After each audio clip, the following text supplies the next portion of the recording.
Hey friends, it's Shereé, and in today's video, I'm collaborating with Sarah of Knottygnome here on YouTube and on Instagram, and we are bringing you the Morgan jeans by Closet Core Patterns. But first, if you're new to my channel, welcome, and if you're a returning person, thank you so much for your continued support. All right, let's get into it.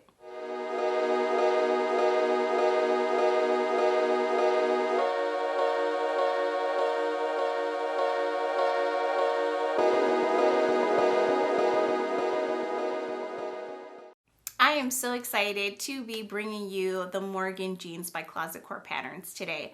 As I mentioned already, this video is in collaboration with Sarah of Knottygnome. She is on YouTube and on Instagram. She is a sewist and she's very talented. She has some amazing content that is always inspiring me to try new patterns. I love her style, and it's funny because quite often she will make things that I also want to make or have made. We have very similar styles and we like a lot of the same patterns. So at some point I shared this pattern in one of my videos and she said, hey, it looks like we picked up the same pattern. Do you want to collaborate? That's just the nudge that I needed to get off of the bandwagon of just collecting the jean patterns, and now I'm actually sewing the jean patterns. Thank you, Sarah. I needed that nudge. Now that I've sewn these jeans, I am like hooked and I can't wait to make another pair of jeans. So thank you, Sarah. I'm really excited too because we both have different body types, so it'll give you an opportunity to see some of the fit adjustments that we've had to make to accommodate our different body types, and so that you can see how versatile this pattern is for different people. To give you a little bit of information about myself, I am 5'4", 145 pounds. I am a 33 waist and a 39 hip. I have a short torso, and I have been leaning towards buying lots of mom jeans in the last few years. And one thing that I have found is that I don't wear my jeans as often because I don't like that they kind of hug me in my waist a little too tight, and it can be a bit uncomfortable. So going into this project, I was excited because Morgan is more of a mid-rise style of jean, and it will not, I was thinking, would not cut off my breathing, and it won't be cutting into my ribs, you know what I mean? So I was really excited and drawn to this pattern for that reason. It's also a more relaxed style of pattern. I'm going to talk to you about, first of all, what this pattern entails, the description. I'll talk to you about how I put mine together, the fabric that I chose, everything about my pair, and I'll also be sharing pictures of myself and of Sarah's towards the end of the video, because I know you want to see what hers look like too. But in order to get the juicy details about how she put hers together and her fit adjustments, you're going to have to go to her channel after you watch this video, watch her video, give her a thumbs up, and subscribe to her channel, okay? All right, let's get into it. Let's talk about this pattern. This is the Morgan boyfriend jean pattern. I'll insert a picture so that you can see what the pattern looks like up close. I'm going to read the description straight from the pattern. It says, meet Morgan, the slim boyfriend jean designed for non-stretch and salvage denim, inspired by old school denim styles but with a fresh modern cut.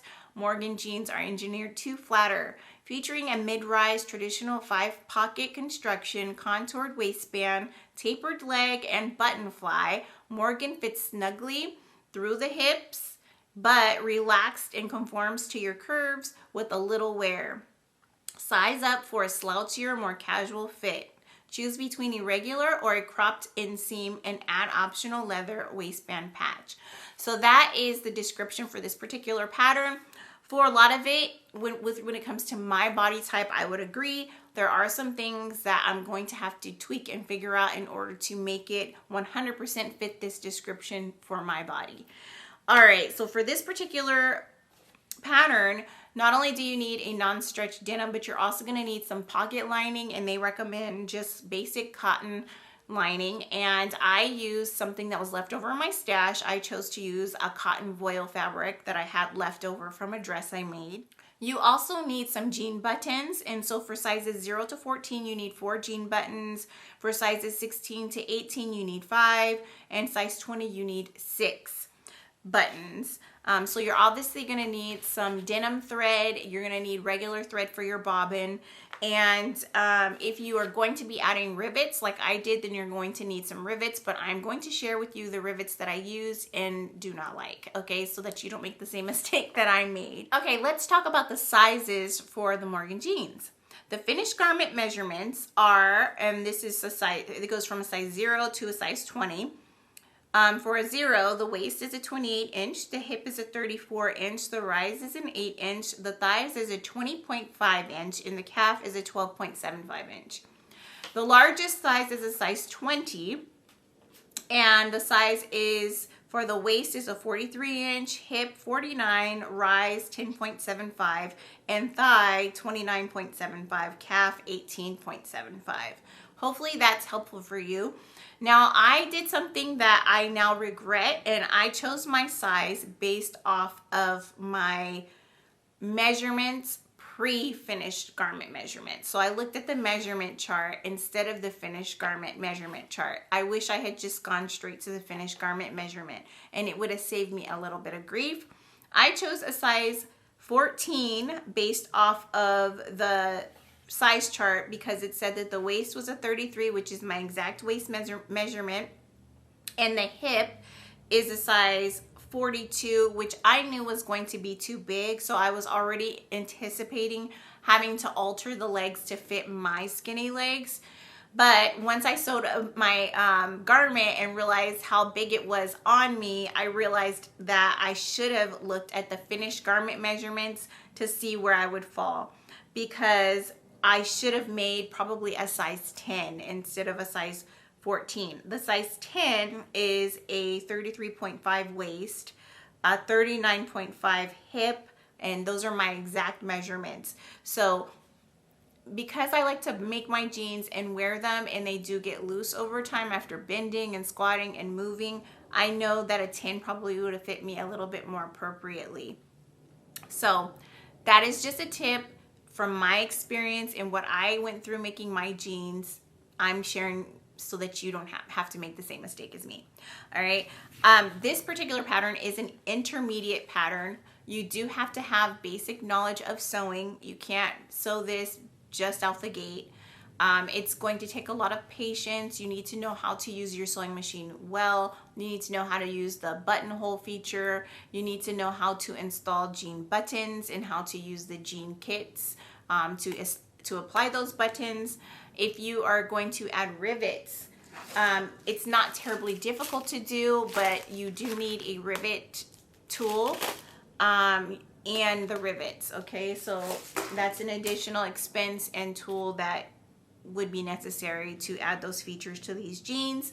There's a lot of top stitching in this jean pattern, so you definitely have to have patience, and you have to have a sewing machine that will allow you to sew through several layers of denim, because for those small pockets like the coin pocket or the big back pockets, you're going to have to, you know, sew through several layers of denim. And so if your machine struggles with that, it might be a very difficult task for you.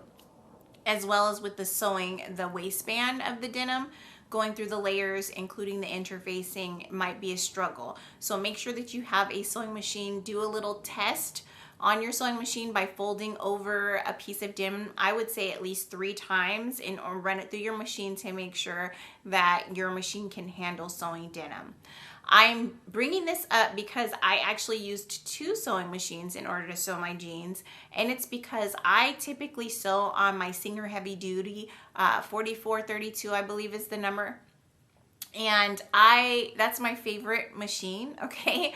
I sew everything on that machine, and I have sewn jeans on that machine before without an issue, but I'm thinking that my machine needs to be serviced, because as I was sewing my jeans, I discovered that it was struggling quite a bit, and I was having lots of bird nest issues with my thread. And I do want to mention that the thread that I used, I probably won't purchase again. It was a Coats & Clark top stitch thread, and it was a gold color.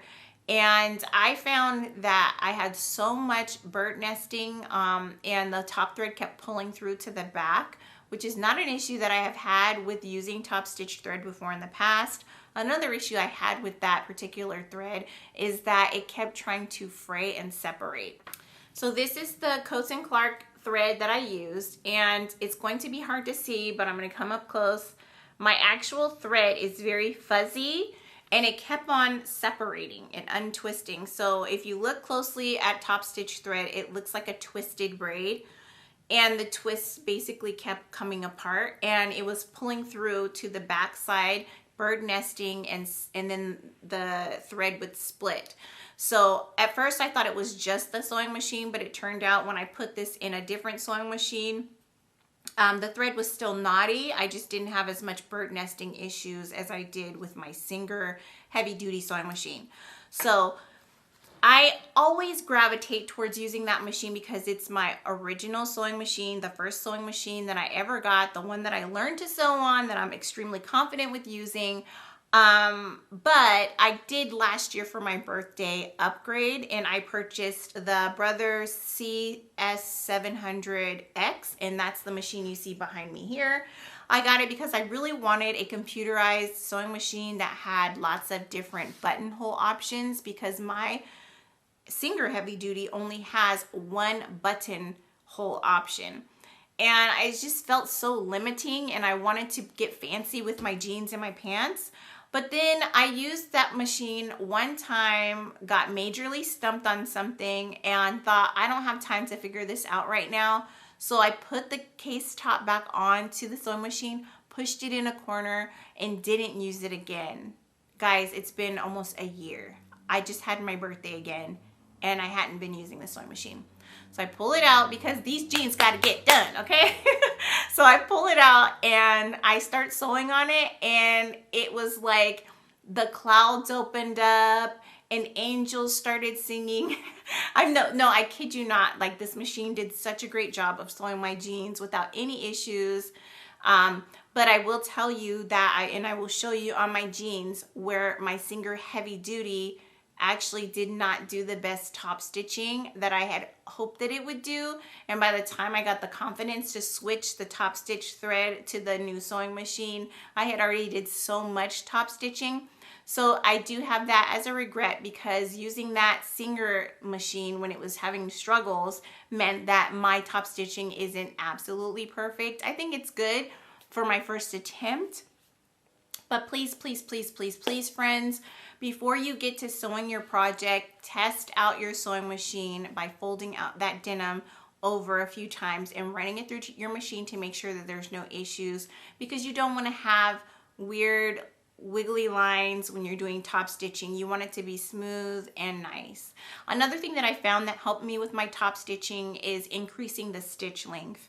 That definitely helped my top stitching to look smoother, and I also had less issues with my top stitch thread trying to pull to the back. So those are two notes that I have for you about the sewing machine. One other tool that I used was this mallet, and I used this mallet to help me install not only my jean buttons, but I also used this to install the rivets. And if you have a mallet, I think that that's the better way to go than a hammer, just because it's a bit softer. Yes, you can hit really hard, but it's not like hitting with metal. This is actually like plastic, a rubbery type of plastic. So you're less likely to do as much damage if you use a mallet rather than a hammer. So those are the tools that I used in order to make my jeans. Now, if you've never made jeans before, then this is going to sound like an intimidating project, but I do want to encourage you that if you know how to install buttons, if you know how to do a zipper, girl, get out there. You can make these jeans. Do not be too intimidated. Just give yourself time. Like for me, I took a day, okay? I worked on it a bit, I took a break. I worked on it a bit, I took a break. Then I went to bed, and the next morning I finished my project. This is not a project that you can rush through if you've never done it before. Even if you have done it before, I still, especially with all the top stitching, I still don't recommend that you rush through making your jeans, okay? So give yourself time. Can a beginner make jeans? Sure. Give yourself time, be patient with yourself, and know going into it that there's a lot more steps than you would have in making any other type of pants, okay? This particular pattern comes with 13 pattern pieces, and that is a lot of pieces, but I found sewing these jeans extremely therapeutic. I thought it was so much fun to do all the different steps as far as doing all the top stitching on the pockets, all the top stitching on the button loops, all the different steps were very enjoyable to me. So I guess putting together all the different pieces didn't feel as daunting as it would normally. If I wanted to do like a quick sewing project and I saw 13 pattern pieces, I'd be like, girl, no, not today. But I already knew what I was getting myself into going into the project, and I just enjoyed the process. Let's talk about the fabric that I selected for my jeans. I shared it in a fabric haul video. This is the fabric. It's a really great dark denim wash. It is 13.5 ounces, and it is non-stretch denim is what it's labeled as, but I will tell you that it does have a tiny bit of stretch in it. And for me, it's just enough stretch to give me a little bit of a baggy butt, and I only know this because I wore these jeans for an entire day today. And I just kind of kept checking myself out throughout the day to see how they were wearing. Did it become so baggy that the pants were falling off of me? No, not at all. But it did not fit firmly around my bum like it did when I first took them off the sewing machine. So I think this is high quality denim. It's beautiful denim. I'm proud to wear these jeans. And I don't think that unless you sew that you're going to be able to tell right away that these are handmade jeans. My husband said that he would, stack them next to his jeans any day because he thought that they were so good. He's so good for me. He just tooted my little horn, made me feel so special. Now, I know he loves me and he's just impressed that I can sew jeans, but hearing him say that, and he's a very picky person, it gave me the confidence that I needed to really make another pair and to get better and better at the skill of making jeans. I would say that this denim probably aided in my ability to make a decent pair of jeans because it's such high quality. I've purchased denim in the past that did not look like ready to wear denim for pants, and I felt kind of cheated, especially because denim can be quite expensive. So when you buy denim, fabric, you want it to look like what you would buy in the store. You don't want it to look different. You want it to look high quality. I got that look from this jean fabric, and I really like it. So if you'd like to check it out, I highly recommend this particular cut, and I'll put a link to this fabric in the information section of this video.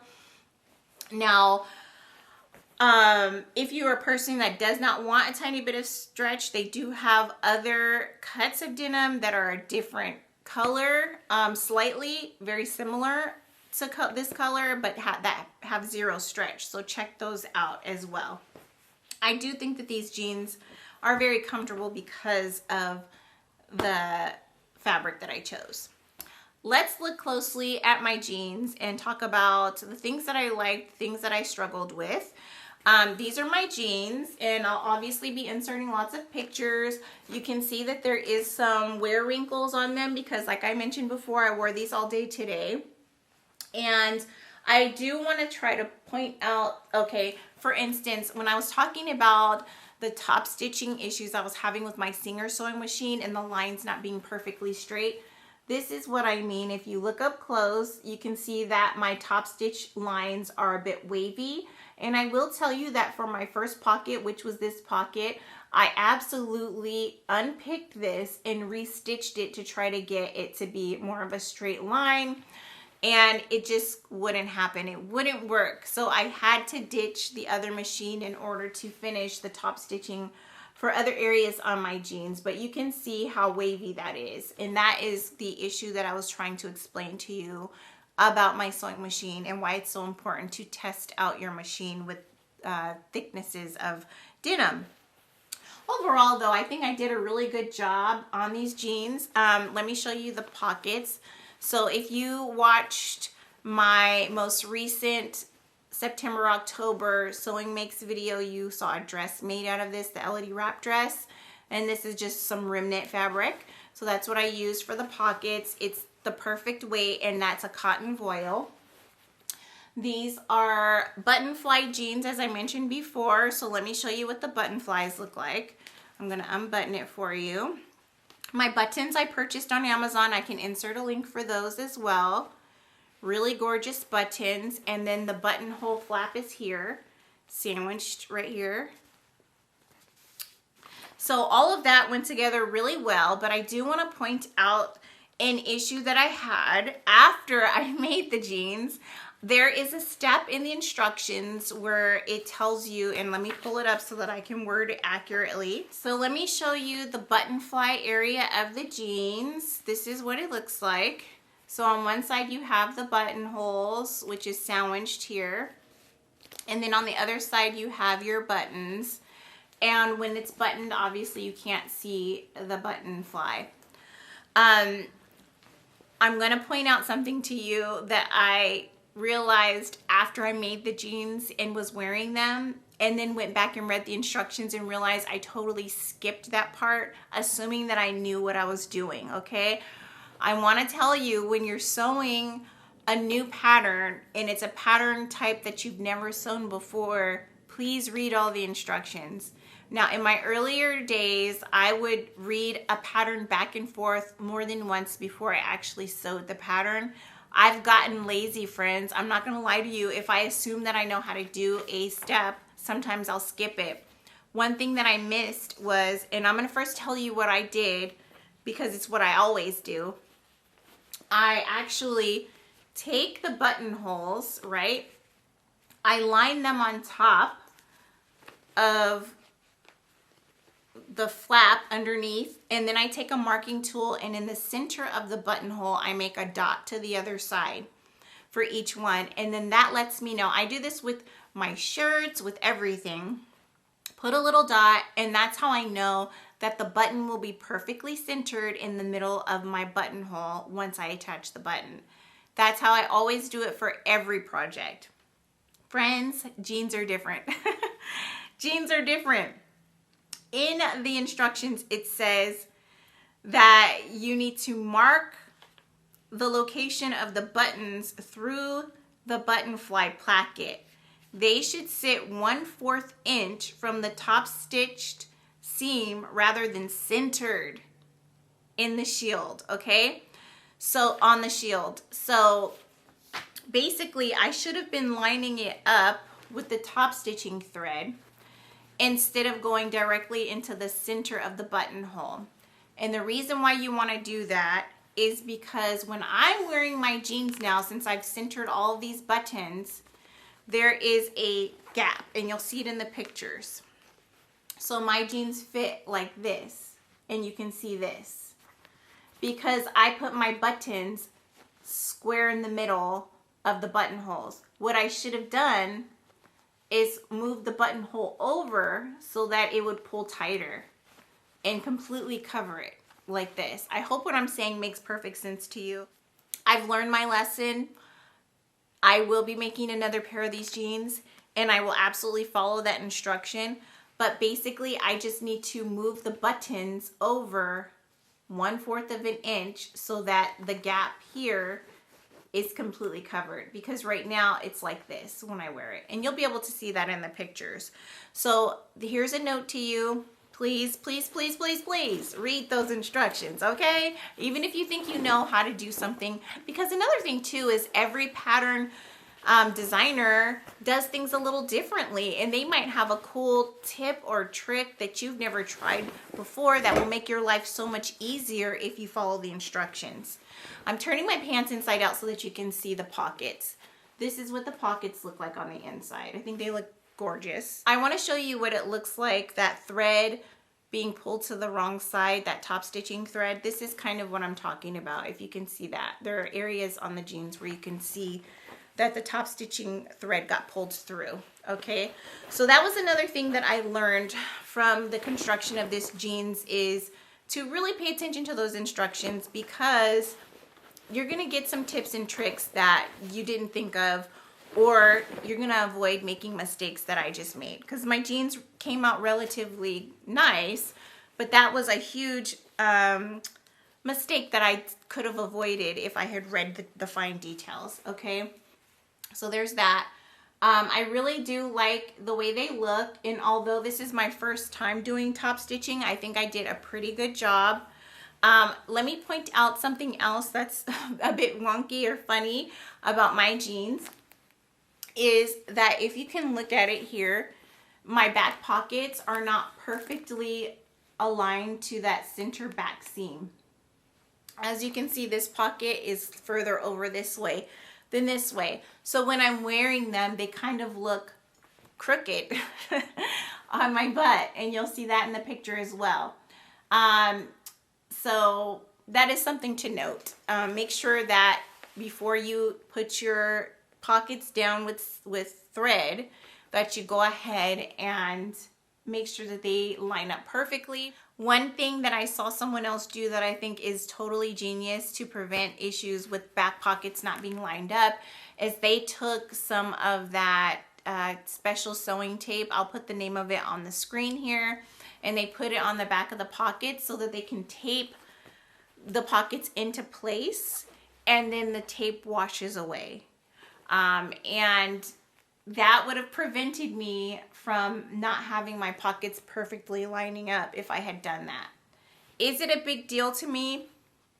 No, I'm still gonna wear these jeans. I love them, but it does, now that I've noticed, I look at it every time that this is a different distance from the center seam. So that's a tip. Tape those pockets down, make sure they're perfect before you sew them down. I want to point out my rivets on my jeans, guys. So I used rivets, and initially I was going to do rivets on the front and the back, but then I was talking to Sarah, and Sarah was telling me, you know, she never does rivets on the butt because she doesn't want anything to poke her in the butt. And I was like, I never thought about that, of course. So I chose not to do rivets in the back to secure the pockets. I rarely use my back pockets anyway, and if I do, it's just for my phone. But I decided to put them here and here to secure the pockets in place. It's not decorative. I did it because I wanted them to be sturdy and stable. And I did one here. But let me tell you, installing these rivets was kind of a nightmare. Now, I purchased this rivet kit from Amazon, and these rivets are hollow on the inside. And I'm going to show you what I mean by that. I'm going to get a big one so that you can really see. So these are hollow. They have a hole directly in the center of the rivet, okay? The issue that I have with these is that since they're not solid all the way through, they're very fragile, okay? So when you put the back part of the rivet, which is a stumpy little piece, I can't even show you without dropping, I don't think. It's supposed to fit inside of the hole of this little tiny back, okay? And then it clicks together, and you take the tools, which are these, to hammer the rivet into place.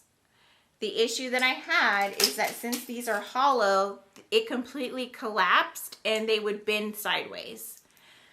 And the more times that I struggled with putting successful rivets, the bigger that the hole I created got underneath the rivet. So I was like, oh great, now my jeans are gonna fall apart because I made this big hole. Eventually I was able to get the rivets on. They're not moving, they're stable.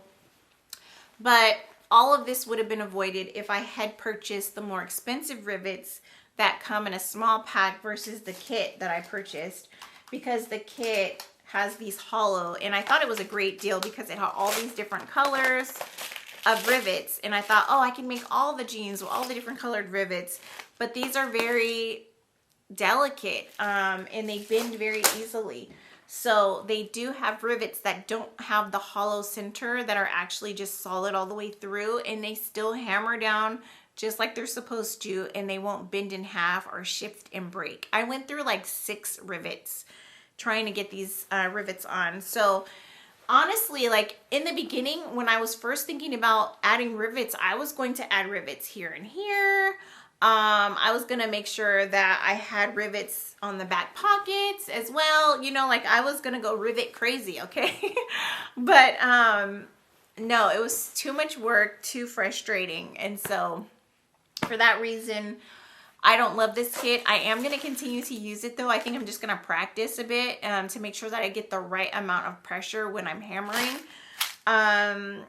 But yeah, I mean, because I bought it, I'll use it, but I definitely don't recommend that you buy these kits from Amazon. All in all, I really love the way these jeans came out, but I want to talk to you about some fit issues that I came across. I made the size 14. I should have made the size 10. In the pictures, you'll be able to see that they are baggy in the butt, and this is why.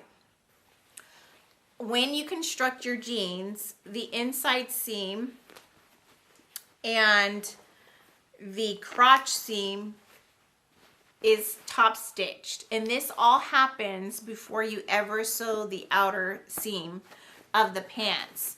So you haven't even tried on your pants yet, and you're already top stitching down the butt, the crotch, and the inside of the legs, okay? So it's very difficult to then try the pants on because the side seams haven't been sewn yet on the outer part of the jeans.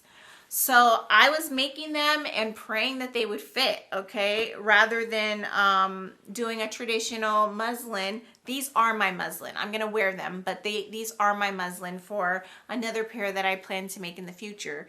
They have to be because the butt is too big, the crotch is too big, and the outside legs was way too big. So once I got the pants together, I went ahead and took 5/8 inch off of each side of the outside of the jeans, but the inside of the jeans is still too big. So now that I know, I have done the first step by downsizing my pattern to make a smaller size. But the next thing I need to do is read my jean fitting book to figure out how to address the baggy crotch and the saggy booty, okay? Because nobody wants to walk around with saggy bottoms, okay? Nobody wants that, okay? But since I had already done all the top stitching and I didn't want to unpick everything, because I would have had to unpick not only the side seam, but also the serger thread as well as the top stitching thread in order to downsize the inner leg of the pants. Now, for my next pair, I will sew the inside seam on the inside leg. I will not top stitch or finish it before I go ahead and try to fit it. And so what I'll do is I'll pull them up and I will just tack down the sides on the outside seams on the outside parts of the pants into place. It's gonna take longer, but I wanna get a good fit. So I'm gonna take the time, pin it down the sides and make the fit adjustments before I go ahead and finish off the edges and do top stitching.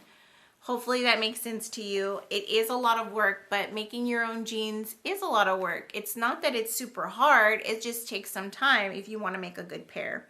All in all, I'm really proud at the way my jeans came out. I really love the way the waistband looks. I like my button loops. I think they came out really nice. I have definitely decided that making jeans is gonna be a thing for me because I had so much fun doing them. And I do recommend this pattern because the instructions are so well written. I didn't have any hang-ups. There was no part in the instructions where I was confused about what I needed to do. And it gave some basic knowledge. So a little glossary that broke down what different steps are in the sewing pattern, which most sewists should know these terms in the glossary already going into it. But yeah, I just think that it was a really great, well-written pattern. I definitely want to make another pair. And I think that if you are a person who has made pants before and you want to make jeans, I think you should go for it. If you've never made a basic pair of pants yet before, I suggest that maybe you start there. And then you can kind of figure out how you like your pants to fit and, you know, practice with some fitting things before you go into denim or jeans.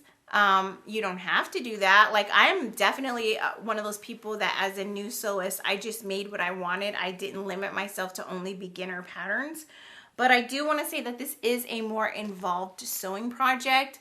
So if you're a beginner, don't allow yourself to get super frustrated and absolutely give yourself time to complete all the steps. Take your time. Don't speed through anything. because you don't want to make mistakes. And like I said before, denim is expensive.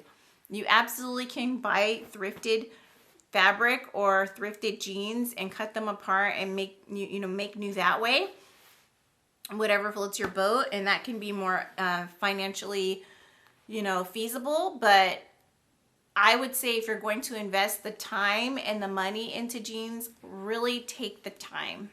I'm really excited that I actually completed this project. I love the pattern. I'm definitely going to wear these jeans to death.